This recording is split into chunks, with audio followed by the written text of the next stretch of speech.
Okay, I think we've allowed people enough time to join. I'm sure we'll have a few more come in. Thank you for taking time to be with us today for our May webinar hosted by Scott Klein. Our topic is Tempdb, which is certainly a foundational topic, but it's one we've never covered. So we're excited to share these core details and help you master this part of SQL Server. And this is our last webinar for this part of the year. We're taking the summer off, so we'll be back in September. But with that, I will turn it over to Scott. All righty. Thanks, Jason. Welcome, everybody. As Jason said, we are going to be talking about Tempdb. This is Tempdb is a fairly deep topic. We could probably talk about this all day. We have an hour, so I picked a few topics in Tempdb that hopefully will help you understand, kind of how Tempdb works and the internal workings of Tempdb. If you want to learn more, we're happy to do a follow-up because there's so much about Tempdb, but we'll get to the agenda in a minute, but thanks for coming. I want to introduce myself and SQL Solutions Group first, and then we'll get into the actual topic. So I'm Scott Klein, Senior Consultant at SQL Solutions Group, been doing SQL Server for a really long time. Got started with SQL Server 6, I think. When SQL Server Management Studio was actually called Enterprise Manager. I don't know if you guys even remember that, but it's been a long time. Prior to coming to SQL Solutions Group, I was worked for Microsoft for quite a few years. If you have any questions, there's my email address. But happy to be here. Just a quick introduction to SQL Solutions Group. This was founded by Randy Knight 14 years ago. And we are a Microsoft certified SQL Server consultancy. We do SQL Server. That's all we do. We help you with SQL Server. So we offer full stack health checks. We do remote DBA. We actually offer coaching. So as we go in and do health checks and we find things to work on, what we love to do is work on them with you and help you understand, hey, here's how you fix some of these things. So we have clients around the United States in all sorts of verticals. We love doing SQL Server and cloud. So we have a number of clients in Azure and AWS. So we love doing essentially the data platform. So that is us. All right. Here's what we're going to talk about today. And there's so much about Tempdb that we could be talking about. But as I thought about this and thought about, what do we see as SQL as consultants? What are the issues we see? Where are the gaps that a lot of our clients kind of have a misunderstanding of. So this is where it kind of drew the, came up with the agenda. So obviously the first thing we're going to talk about is kind of an overview of Tempdb. This should be hopefully you guys, it should be not a surprise as to kind of what Tempdb is, but we'll cover an overview of Tempdb. And then we're going to talk about just one slide about, hey, what are the objects, what are the resources that use Tempdb, right? Because I think there's a misunderstanding or like a gap in knowledge about actually what uses Tempdb. So we're going to talk about that just kind of high level. We're then going to spend quite a bit of time talking about temp tables versus table variables and how they use Tempdb and the effects they have in your code. We'll talk about that. We're going to talk about the version store, and we'll talk about that in terms of like some concurrency things.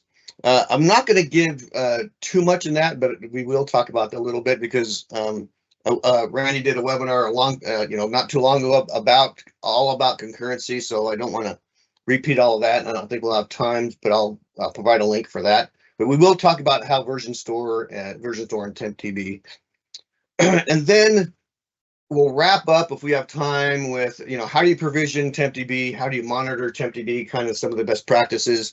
There's a lot of information out there about this. And it's not a one size fits all, but that's what we're going to talk about. All right, so let's keep going. So quick overview of Tempdb, and this should be no surprise. This isn't like a, oh my goodness, well, I learned that. Hopefully you guys know what I'm about to cover here in this slide, right? So Tempdb is a global resource, right? It's used by the instance. It's not database specific. It is used by the instance. It's a system database, right? So when you install SQL Server, you get Tempdb. And we'll talk about later at the end of this kind of best practices about, you know, how many files you need and how to provision and things like that, right? But this is a system database. Get it when you install SQL Server.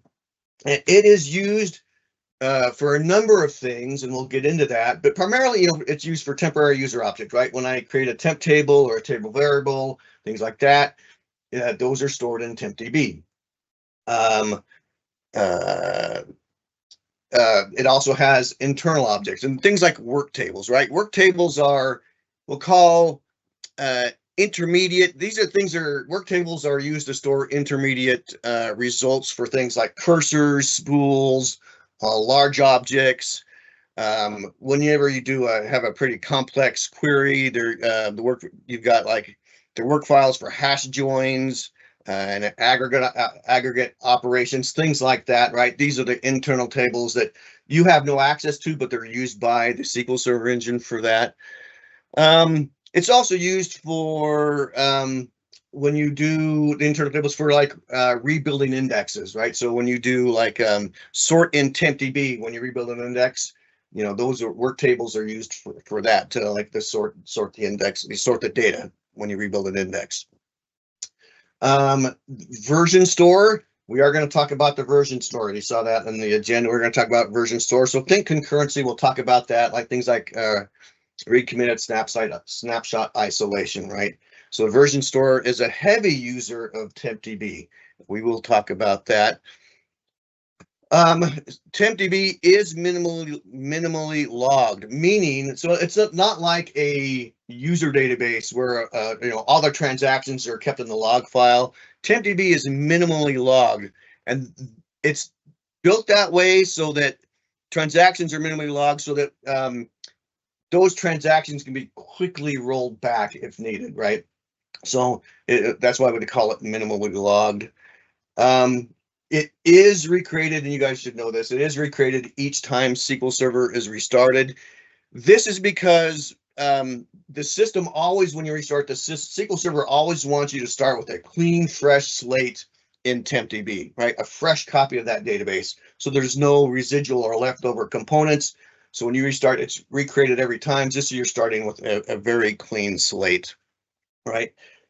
And one of the things that we do want to highlight here is that nothing is persisted from one SQL Server session to another, right? So this is kind of important to understand. We'll sort of see this in the demos, right? But at a high level, this should not be new for anybody. This is Tempdb at its finest, right? So if you have any questions, let us know. Right, so hopefully this all makes sense. All right, let's talk about Tempdb consumers, because I think what we see at a high level, people are like, okay, well, I know if I create a temp table in Tempdb, you know, a temp table, it goes there. If I create a table variable, it goes there. But we need to understand what really uses Tempdb, because that has an overall performance impact on how we use and understand and think about Tempdb, right? So there are quite a few consumers of Tempdb, and obviously, you know, the obvious ones are temporary tables. You know, create temp table, whatever, that goes in Tempdb, obviously. If I create a table variable, that goes in Tempdb, right? If we talk about like, and tables, go back to table, like things like cursors can also use Tempdb, right? So it's kind of like, so if you think about it, kind of like a cursor, like a temp table, it depends on the options in your cursor, but a cursor can use Tempdb, like it can spill data to Tempdb, right? So it just depends on how you're using a cursor, but you know, that'll use a table, you know, that'll use some of the work tables and things like that, right? Work tables for sorting, you know, that uses Tempdb as well. we've talked about this earlier, when you're doing like index rebuilding, things like that, and it has to do all the sorting, that's going to use Tempdb. It sort of, like it'll build a temp table behind the scenes to, to sort the data. So that's good to know, right? Oh, I talked about cursors. Yeah, cursor, that's kind of like a temp table, depending on what your cursor's doing, that's going to use Tempdb. Talked about index builds, that's going to use Tempdb. And obviously, like I mentioned earlier, version store. And a lot of people don't understand how version store works and that it's using Tempdb. And it's starting in 2019, and I'll bring this up later. You can actually put the version store in your user database, and that's, that's not really recommended, right? We'll talk about that, right? But the version store is one of probably the biggest consumers of Tempdb next to your temporary tables. So depending on how many temporary tables you're doing, right, the version store is right up there next to temporary tables and table variables, right? It is a heavy consumer of Tempdb, right? So these are the part of the majority and the big consumers of Tempdb. And what I want to do is, like we talked about in the agenda, spend most of our time in temporary tables, table variables, and the version store. So we really understand how those affect and work in temp database. All right, so let's talk about temp tables and table variables, right? So this is going to be from here on out pretty demo heavy. And I'm going to say right out of the gate that a lot of this stuff, most of it, is a very scaled down version of some of Brent Ozar's stuff. I started creating my own. I'm like, yeah, I'm wasting my time.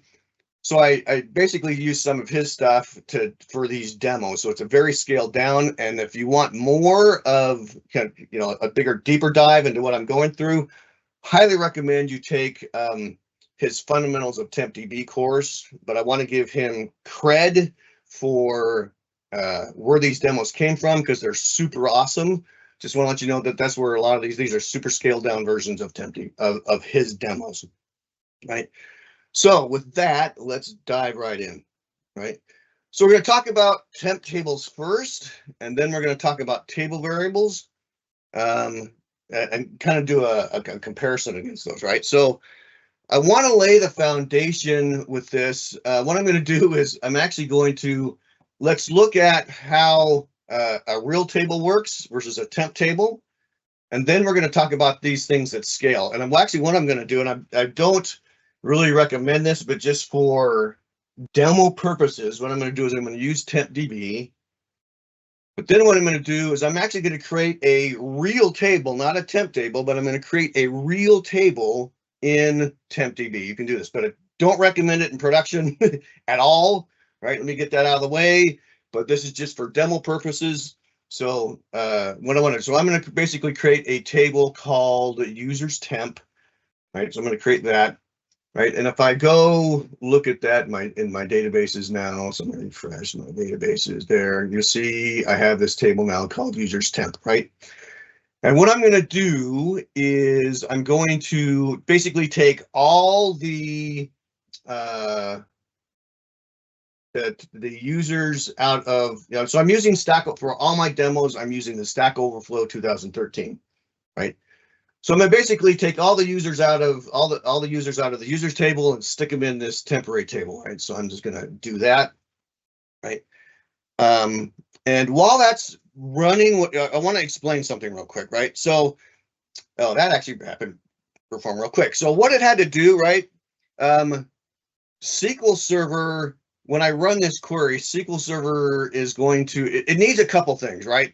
I'm going to run this, but SQL Server needs to know a few things, right? It needs to know how many rows are in the table and how many users have the display name of Alex, right? So it needs to figure these things out, and it needs to figure these things out for several reasons, right? It needs to know, hey, do I need to go parallel? It needs to know, hey, how much memory do I need to grant to this query? It needs to know these things. And the question is, well, how does it know whether to do that, right? So let me run this real quick. Okay, so there's 1,000 rows, right? I said it's top 1,000. right?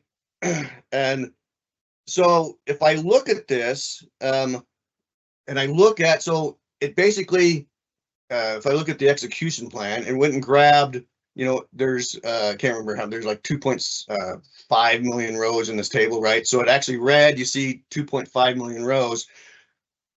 But what it did to get that, to get that estimated number of rows and things like that, right? So what I want to show you is if I run now SP Bliss Index on this table, right? And we'll move this up a little bit, right?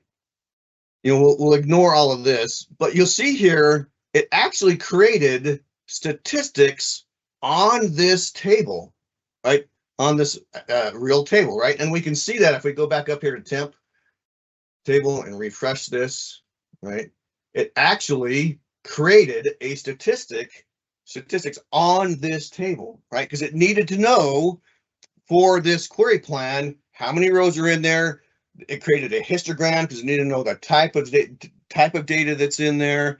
Do I need to go parallel? It needed this to figure out, what's the correct query plan for this query, right? So it actually created statistics, right?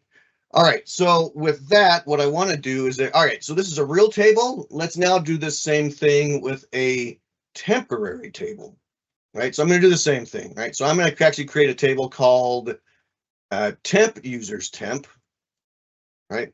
So I'm going to do the same thing. Let's go back down here. We're going to insert into there, right? All right, you see the same thing, almost 2.5 million rows. Okay, we're going to query this, right? So the question we have is, are there statistics on this temporary table? Okay, and we can see that by really doing the same thing. So this is really, if we look at sys objects, right? So we're going to select all from sys objects, right? This is our name. So I'm going to basically grab that. I'm going to put it here in this boom, right? So let's go run that. Okay. You notice the same thing, right? It actually created statistics as well on this temporary table. So SQL Server had to do the same thing, right? It needed to read the pages to build those statistics, right? So a real table and the temporary table, same thing, right? SQL Server needed to know and needs to know how many rows, the type of data, so that it can create the appropriate query plan, right? Awesome, right? So with this foundation, what I want to do now is say, all right, well, that's awesome, right? So we're going to drop this table, okay? We're going to use the Stack Overflow database. And what I want to do now is say, all right, what happens at scale? Because what we're doing is we're just saying, all right, we executed a single query, got the data, look, this is stats. We know that, for a real table, it executed, it created stats. For a temporary table, it actually created stats. Awesome, right? But what does this mean for if we're running this at scale, right? Because I'm a single user, I've got one connection open, right? One session open. What does this mean for scale, right? Because this is where we're starting to understand and dive deep into, all right, well, how does this affect Tempdb, right? So I'm in Stack Overflow database. What I'm going to do is I'm going to create this store procedure, and it really essentially does the same thing, right? It's going to create a temporary table. It's going to insert, and it's basically allocation, right? Because what I'm going to do, if you look at these statements down here, it's going to insert based on the location, and then I'm going to select the top 1,000 users based on that display name. So I'm going to say, give me everybody that's in Germany. I'm going to start with that, right?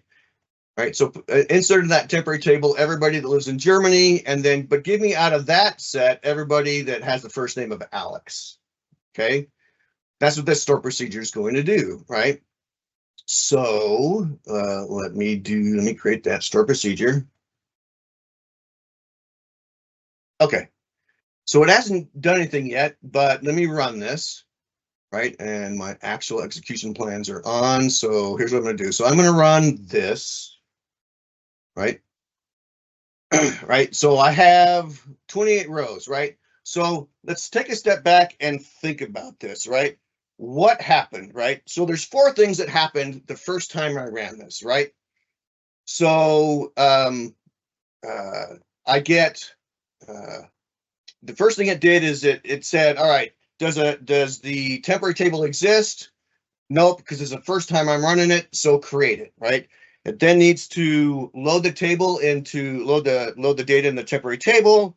It needs to create the statistics, and then it needs to perform the select. So because it's the first time I'm running this, these are the 4 things I got to do. And so there are 28 users in Germany with the first name of Alex. Great, right? So if we look at the execution plan, right, I get, right, table scan. So it ran estimated number of rows, 8,445. Actual number of rows read 8,445. Okay, great.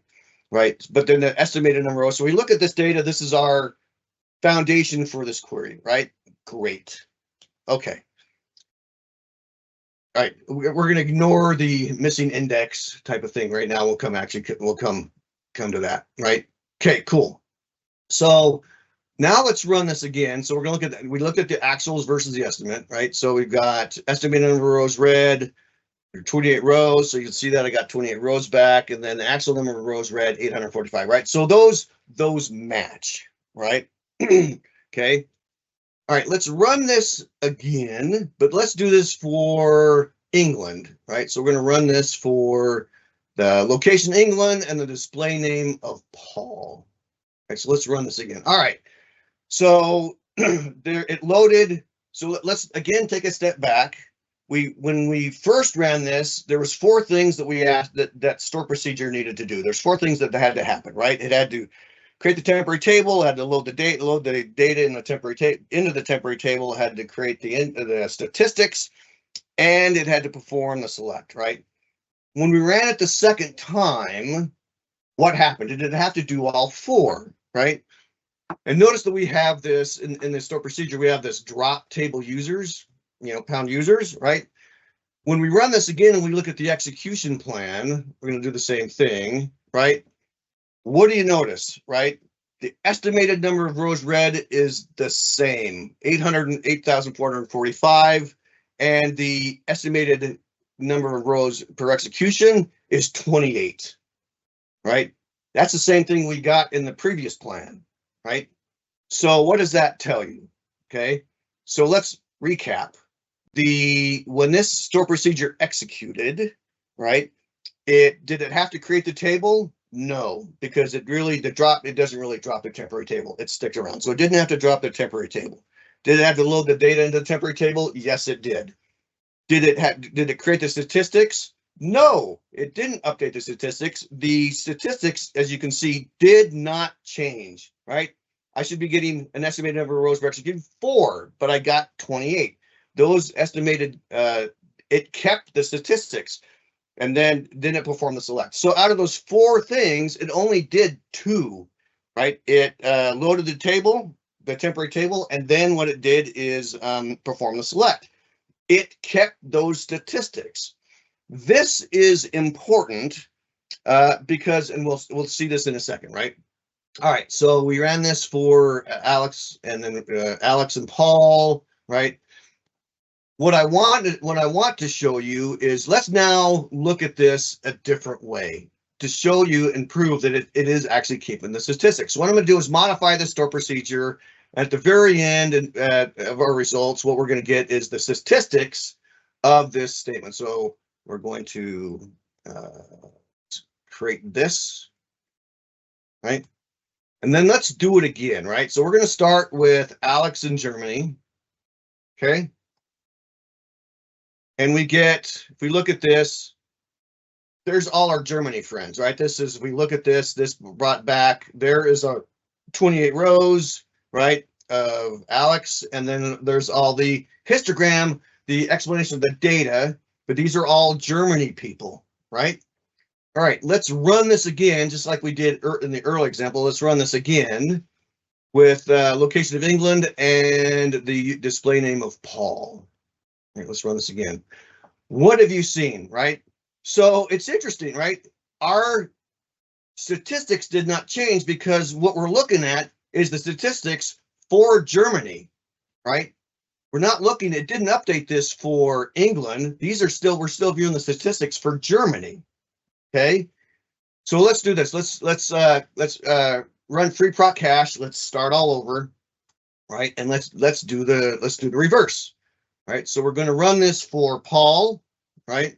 4 rows back, and now you see the Aaron. Remember these names: Aaron, Boother, Adam, Adrian, Alb. Right now, let's run this again for Germany and Alex. Right. So we saw Aaron, Boother, right? Adam, right?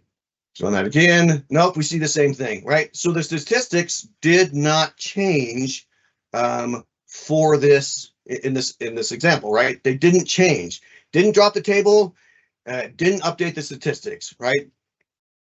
And if we think about this, right, this is a very simple example because, I could say, hey, let me run this. If I were to run free proc cache, I could probably do that, run free proc cache and do it for 1 row. Like I could put my name in there in my location. I would get 1 row, and then we run it for, someone that's got, 1,000 rows, right? Now you're starting to see the problem, or part of the problem, right? Is that, SQL Server has to build a query plan based on the statistics so that it knows, hey, I've got to know if we need to go parallel, as well as, how much memory do I need to grant, right? So if I'm running this the first time for a single row, then I run it for a second time, returning 1,000 rows. Now you're starting to see the problem because now it's going to grant memory for 1 row where it needs a lot of memory for a lot of rows, right? So now I want to take this 1 step further, right? So what I'm going to do is I'm actually going to create, open a new query window. Okay. Let's see, I ran this for, yeah, it doesn't matter, right? So I'm going to run Germany, right? So let's run this. It's a brand new session. I'm running it for Germany, but in a brand new session, I still get the statistics for England, right? Man, okay. Yeah, so now hopefully you're starting to see the problem, right? Let's talk about this at scale, right? And you're probably going, right? So here's the issue, right? The statistics aren't changing. We looked at the stats, right? So let's think about this in terms of scale, right? So, right, if you were to run this same stored procedure simultaneously against, through multiple sessions, for example, right? SQL Server has to build multiple temp tables, and it will keep those multiple temp tables around, right? It's going to keep those. So you got multiple sessions creating multiple temp tables. It's going to keep those around, right? Each one of those temp tables is going to have its own stats, right? Which means when you run that store procedure, right, you have no idea whose stats you're going to get, right? That's these you're going to run into in a performance when we run this at scale, right? You got multiple temp tables, each with their own stats. You run the store procedure. You have no idea which temp table and which stats you're going to get, okay? That's the issue that we're running into here. So the question then becomes, okay, how do you fix this, right? And one of the things we see a lot, and it's not a bad thing, and I will talk about that. It's not a bad thing, but if you were to modify that temporary table, that sort of tells SQL Server, all right, kind of reset, okay? And the way people do this is they'll add an index, okay? So let's modify this store procedure a little bit, and let's just add an index. We're going to remove the show statistics, right? So let's just recreate this. Okay, so now we're just same thing. All we're doing is we're creating adding a new index to it. Okay, so let's. Oh, I don't want to do that. Let's run it for. We're going to run it for Germany. Let's do that. Let's run it for Germany, and let's run it for England. Yep, forgot to modify those. Sorry. All right, so let's run it. Let's run it for. So we're going to run it for Germany. All right. Okay. So I get. Right. I'm going to get 28 rows. Perfect, right? Awesome. I'm going to run that. Now let's run it for Paul in England. We should get better. Yep, 4. You see that? So because we added an index, right, the stats are up to date. Great. However, what is the problem with this, right? What you're essentially doing, so there's pros and cons to this. You're like, great, my stats are up to date, but essentially what you're doing is you're forcing SQL Server to do a recompile every time, right?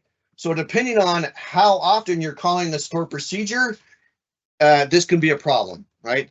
So this is where you say, okay, what is the right? So now you're starting to get an idea of how temporary tables work in Tempdb, kind of ways to work around it, but now I guess the takeaway is be judicious about how what you're doing and how often you're calling the store procedures, things like that. But right, the way to get around it is to create, add an index, but again, you're doing a recompile. So this is where, again, test, I guess is what we're saying. Okay.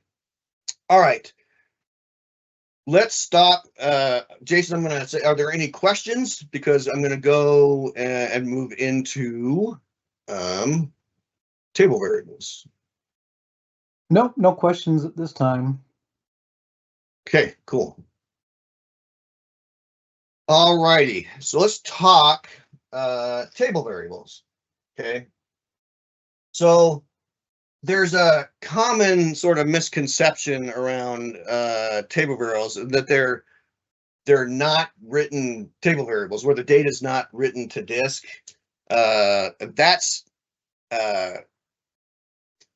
That's not necessarily true, right? Like if you were to put a bajillion rows in a temporary in a table variable, unless you got a ton of RAM in your server, right? It's it's going to write to disk, right? So let's just get that out of the way, right? So let's walk through this, right? So what I'm going to do here is I'm going to do this kind of the same scenario with but with table variables, okay, and understand how those work. Okay, so let's see.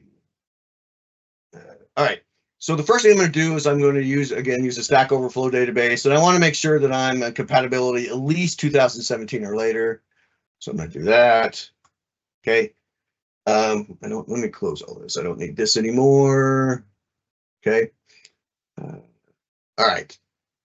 So what I'm going to do now is I'm going to essentially do the same thing, right? So I'm going to basically create a table variable. This code should look familiar. Instead of using a temp table, I'm using a table variable, right? I'm going to insert into that table variable. What did I do? Let's see. I did. Did I not do that? Oh, sorry. I gotta do that. Gotta do all this at once. Boom. All right, there we go. All right, so I've got 1,000 rows in. I got 1,000 rows in there. So what we're doing, we're really just doing the same thing. We are creating a table variable. We're loading the data into that table. We're reading it out, right? So let's look at the execution plan, right? So the same thing, right? We're reading 2.5. If we look at the top part where it's inserting into the table variable, we'll see it's reading almost 2.5 million rows to insert into there. Then if we look at the table variable, you notice this should scream volumes to everybody, right? What's the thing you notice here, right? There are 0 stats. It says I'm only estimating that I'm going to read 1 row, right? That's the issue. It only thinks I'm going to read 1 row, where in fact it read 34, almost 3,500 rows, right? This is the problem with table variables, right? Is that, and if we look at this, I'm going to go a little further. Let's look at the all objects, right? It's not an object, it's a variable. It's in memory, right? It's not SQL Server doesn't consider it an actual object, right? But if we were to look at that and go back to that, not that, right? It was only saying, hey, 1 row. What this means is, and should scream volumes to everybody, is that there was 0 stats on that table, 0. there were zero stats on that table variable, right? So here's the issue with that, right? Two things, right? One, SQL Server has zero clue, zero idea how many rows are in that table variable. None, right? But we saw it actually read 3,400 rows, right? But SQL Server has zero clue how many rows are in there, and there's no histogram, so there's no stats, right? Because it didn't know the type of rows that are in there. So there was no histogram, so there was no way to determine how much memory to grant with that, right? None, right? So that's the problem, right? It's always going to assume one row out of that, okay? So let's take this a step further. What if the estimates, we'll say, what if they're not off, right? So let's run this again, okay? So we're just going to say, hey, you should only be one Scott Klein in there.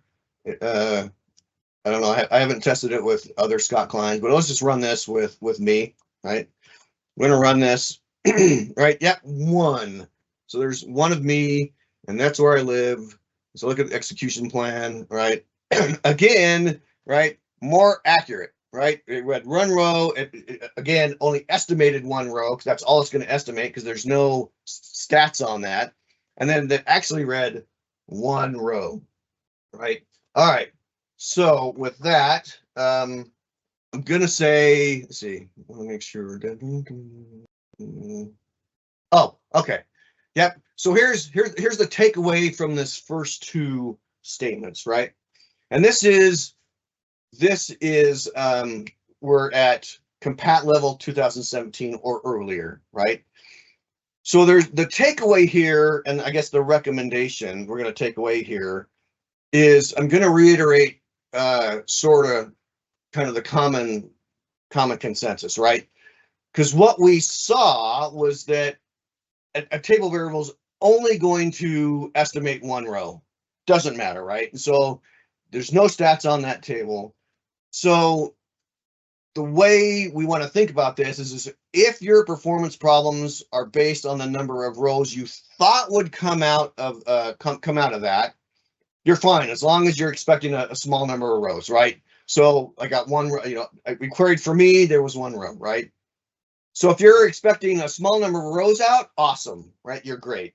But if your performance problems are based on the number of rows you would read out of the table variable, right? Then you have problems because SQL Server thought that this was super simple, but in fact, it thought it was one row, so it couldn't determine, do I need to do parallelism? Couldn't grant enough memory. So if you're not worried about the estimates that come out, great, have at it, right? Table variables are great if you're expecting a small number of rows, right, coming out. Perfect, right? That's the use of table variables. But if you're, if you have a large number coming out, then you have a large number of problems, right? All right. Let me keep going on this. I do want to specify too.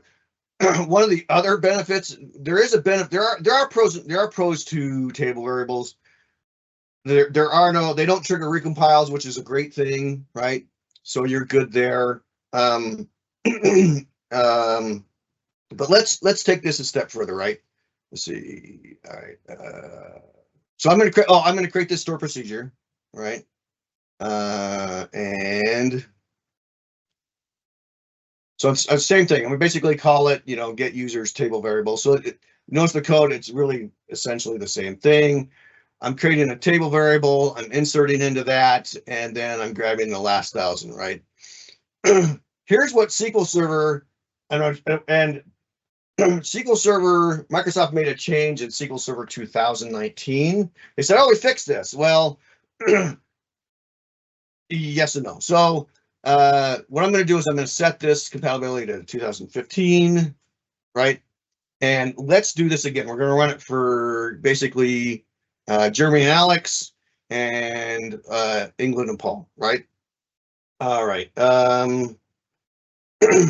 Let's see. I want to make sure I'm not missing anything. All right, so let's do this. So I'm going to run it for Germany and Alex, right? The execution plan. All right. Oh, let's see. Yep, 8,445. Now let's run this for, let's see, I want to make sure I'm reading this right. Yep. Now let's run this for Paul. Let's see. Oh, I think I'm looking at the actual, sorry. Go back here. Yeah, so if you look at the actual number of rows read, 28, perfect. Yeah, that's what I want to get. Okay, 28, right? And then if I go to Paul and run that, I should get 4. Yep, 4, right? I still had to read the estimated 8,445, but my actual now changes, right? Microsoft said they fixed it, but let's see. Essentially, this was, we can call it parameter sniffing. What they did is they fixed it by essentially saying, we're going to guess how many rows are in the table variable, and that just happens the first time, right? So they fixed it by now it's just saying we're gonna do a better guesstimation on how many tables are coming out of the table variable, right? Not 100% accurate, but that's what they're doing. So you actually get a better estimation out of that, but not quite accurate, right? So we're running out of time, so I'm gonna keep going real quick.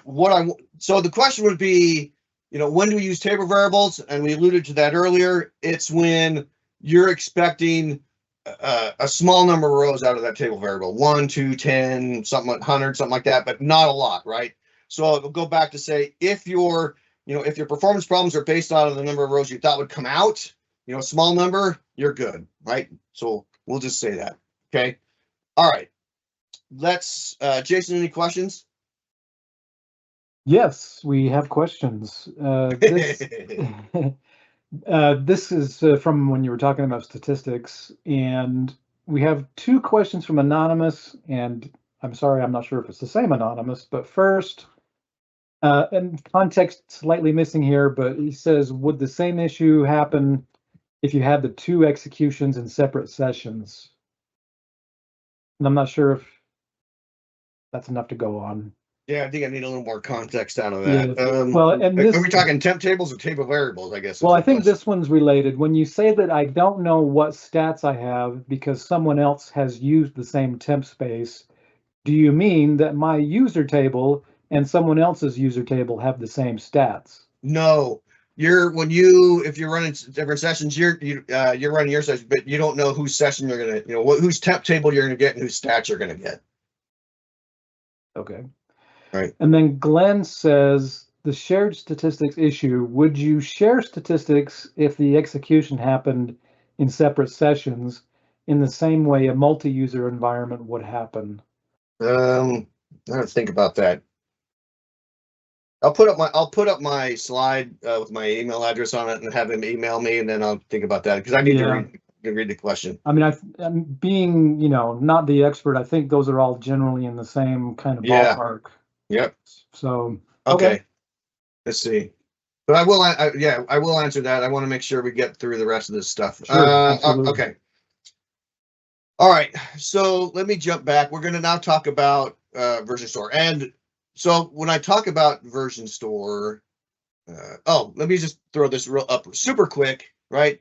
So talk about temp tables or table variables. The structure can be used, the stats can be reused, and for table variables, no column stats, and they're okay to use if you bring back a small number of rows.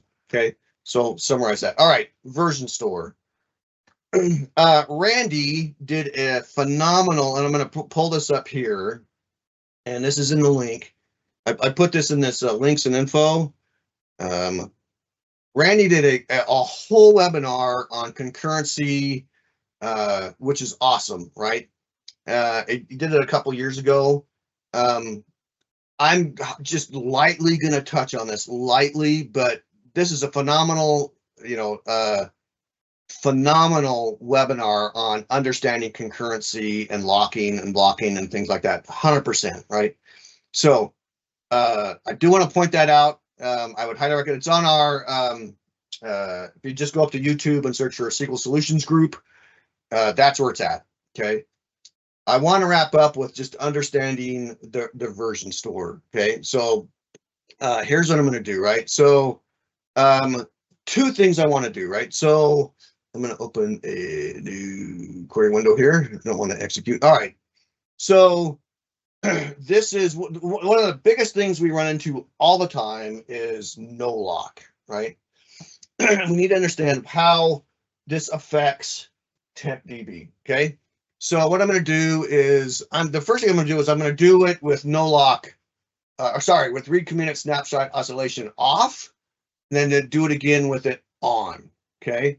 So I'm going to use Stack Overflow database, and I'm going to turn read commit snapshot isolation off, okay? And then what I'm going to do is I'm going to run this query, right? And all it does is I've got that one record, and I'm just going to say, hey, update my location where display name equals my name, right? Okay. And then I'm going to actually take this, okay, and paste it over here. So I haven't run this yet, so let me run this. Run that.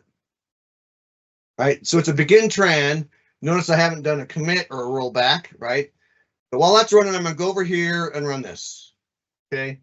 And if I had the sound effects of bird chirping, I would be playing that because we would be sitting here forever. Okay.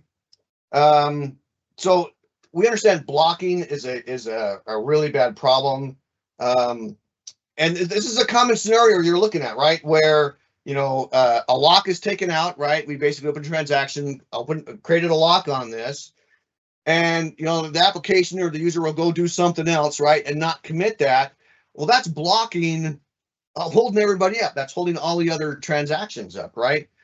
And Randy's webinar, you know, readers, you know, writers block readers and all that kind of stuff, right? And I will get into that in a second, right? But this is the issue, right? We're talking version store, right? This is we could be waiting here forever for this to finish and roll back, right? Well, the way that we see people solve this is we're just going to go back over here, going to copy this, paste over here. We see this all the time, right? Oh, we need to stop this. Okay. All right. Now let's run this. Okay. Hawaii, right? Did that finish? Oh, you know what? That should say, I think I messed this up. That should still say, looks like, that should still say Grand Junction. That should, right? I might have completed that, or I think I stopped it. Anyway, right? Let's see. So the problem we have is that, you know, let's roll this back. Sorry, roll this back. Okay, if we run this back, run this again, still says Grand Junction, right? So, oh yeah, that's fine. It worked the way it wanted, right? So this was temporary, right? So this query, when it ran and got Hawaii, sorry, yeah, I messed up. So let me back up, right? This said, when we first ran this with a no lock, it said Hawaii, right? But that was not true, right? This query got results that were not accurate, right? Because until this completes, right? This is the true state. This is the true location, right? But in order to get around that, I had to go do a no lock, right? So the issue we have is that this query here got incorrect data, okay? And the true record of statement isn't this until you either commit or roll back, okay? Right? That's the issue, right? So let's try this again. Let's do this with recommitted snapshot isolation on, right? So in order to do that, when I need to close this, because in order to turn it on, you've got to be the only active connection.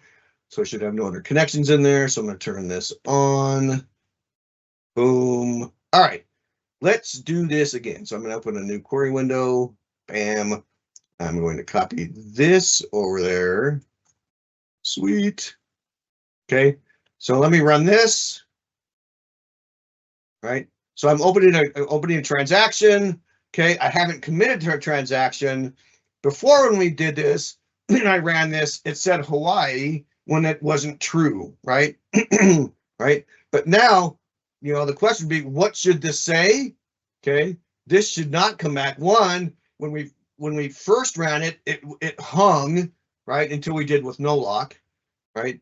But then when we did with no lock, it actually came back with the wrong data because this had not committed yet, right? So let's run this. Boom, 2 things, right? That's accurate. This is the way read committed. This is the way RCSI works, right? So what we're seeing here is 2 very important things, right? The way RCSI works is that this query has not committed yet until the query on the right, the query on commits, right? The way RCSI works is it's basically keeping a version of the row, of the original row of all the rows in somewhere, right? And that somewhere for RCSI and for row versioning is in Tempdb, okay?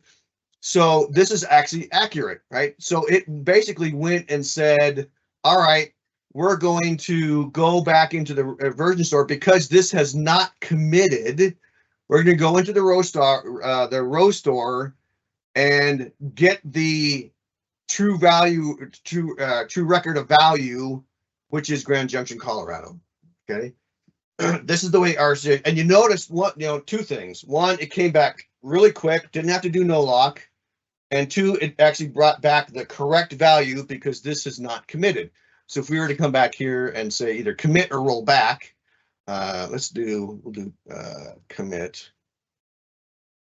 Oops, I spelled that wrong. Commit. Okay, that's committed. Now when we run this should say Hawaii. Boom.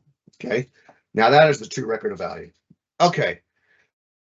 Now what I want to wrap up with. So real quick, without RCSI, without read committed snapshot isolation, readers block writers, writers block readers, and writers block writers, right? That's known. And that Granny goes into that very detailed in his webinar. Again, I'm going to highly recommend you read that, right? With RCSI, with read committed snapshot isolation, right? Writers no longer block readers, readers no longer block writers. However, writers can still block other writers, right? But as you saw, my writer did not block that reader. Okay, so this is, what it's interesting. Oracle has this on by default. There's another one that has this on by default. Microsoft needs to get with it and turn this on by default, right? This would solve a whole lot of problems, right? But it's not on by default. So recommended, turn this on by default. Okay. Now, what I want to wrap up with really super quick, right, is that here is a I'm just gonna do this, right? You can see how much space the version store is using in Tempdb, or how much your databases are using in the version store, right? So if we just say select DB name, right, we can see I'm using very little. Like none of it is using database ID. All right, that's 2013, right? But if I do, I don't know what's coming. DBA-DB, it should be coming with. Anyway, let's see. All right, so let's. I'll just wrap up. Let's try this. So I'm going to run this, which basically doesn't do anything. It's basically setting all the reputation column in the user's database to itself, right? So I'm going to run that, right? And this should take a little bit, right? But this DMV,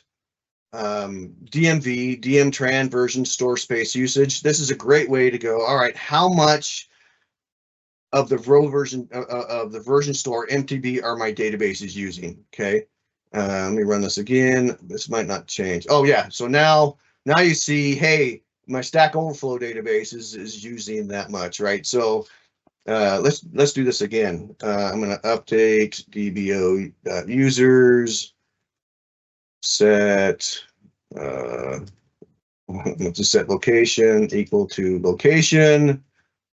Go. All right, so let's do that. Right, so you saw it was like 495 meg.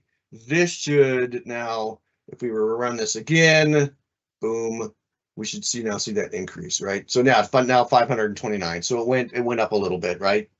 So here's the issue, right? So if we were to say select count from users, what we want to know is, in this scenario, where is SQL Server pulling this data from, right? Because it had to load all this data into Tempdb, okay? So if I do select count from users, right, it doesn't matter. This data is not pulling it from the database, from the Stack Overflow 2013 database. It's actually pulling it from Tempdb, okay? Right? Now, if we were to go and, we already committed the transaction. What I want to do, let me just wrap up by saying, when you've got, like we showed, you got a transaction, and it's open, you commit it and things like that. If we were to run this again, you would see this number not change. And that's because SQL Server will clean it out. We'll clean out the row version store. We'll call it at its leisure, right? Because there may be things that are still running. It's just not going to, when you kind of commit, it's not going to go and just empty everything out immediately. It's going to be smart about it. So, if you were to say, hey, I've got, 595 meg of version store, but I've committed my stuff and it's not shrinking, it will over time. It'll clean it out over time. Just be patient, but it's going to do it when SQL Server determines, hey, everything's cool, I will clean it out, okay? All right, we got 3 minutes left. I was able to get through it all. Woo! So let me put up my email address again. There it is. So if I didn't answer your question, I'm sorry, I wanted to get through this. Please email me your question and I will answer it. Happy to answer it. Are there any other questions, Jason? I want to give us a minute or two for questions, but if I haven't answered it, email me and I'll answer your question. But anyway, thanks to everybody for your time. I appreciate it. Hopefully this was helpful. I know Tempdb is a deep topic, but we're happy to do more because there's things like, oh my goodness, GAM and all that kind of stuff, right? I didn't want to get into that. That's a deeper topic. Hopefully this was helpful, but thank you. Okay, any questions? Yeah, Jim asked, obviously this is going back a few minutes, but he asked, what is the issue with adding a small index to every temp table to avoid the issue? Like with that. I highlighted that, I think. You're basically so in this scenario, what we did is we had a store procedure, and at that point, it's causing a recompile. So I guess it depends on how you're using your temporary table. So is it bad? No, we actually highly recommend it, but just understand that depending on how you're using it, it's going to, if you're like in this scenario, I put it in a store procedure and it caused a recompile. Right, so whenever you call that store procedure and you had it, you got that add index, it's going to cause recompile. If you're just, doing it in a one-off and you add an index to it, hey, yeah, absolutely, because it will make things faster. Just be careful on how you use it. Okay. No other questions. Awesome. So I guess that was either really good or I confused everybody. Well, I think being that we're right at the top of the hour, I think we can call that good. As mentioned, we'll be taking a few months off. We expect to be back with our next webinar in September. And we will be sharing a link to a recording of this webinar shortly in the next couple days. And appreciate everybody for joining us. Thank you for your time, Scott. My pleasure. Good thorough topic. And I'll give you the last word. Oh, no, I appreciate everybody's time. Hopefully this was helpful.